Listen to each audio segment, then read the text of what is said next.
this Redmi Note 10s. In-order ko to sa Xiaomi official store sa Shopee.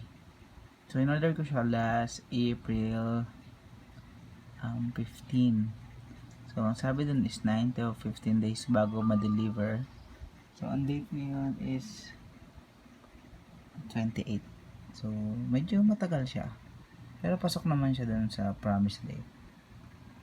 Ayan.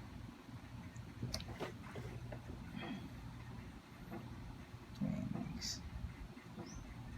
English, US. Next.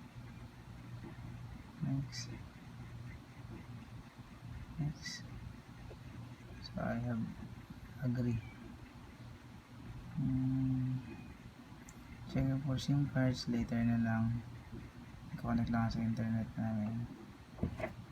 Wait lang.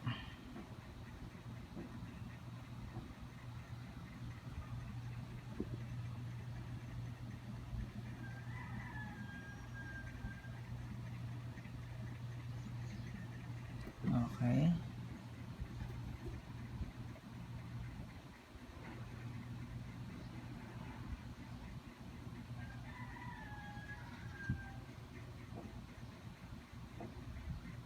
Skip. Skip. Skip.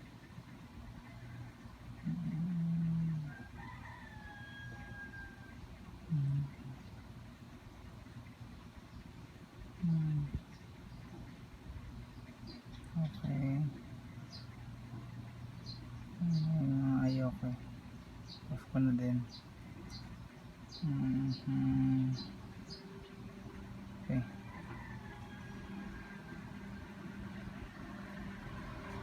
Pag ito yung pinili ko.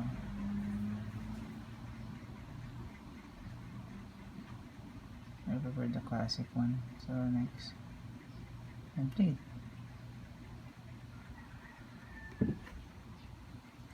Tada! This is the Redmi Note 10s.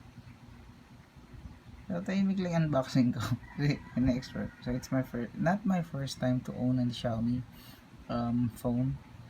Though lagi naman ako bibili, kaya lang dahil mabilis ako magsawa. So ito sobrang sulit. Nabili ko siya ng 8,800. So ano na to, check nyo. Yan. Yan yung specs niya. So goods na rin, sulit na rin to sa 8,824 pesos. Nabili ko siya nung hindi naman sale masyado nun, pero may parang flash sale yata ng araw na yan. So yan. Thank you for watching.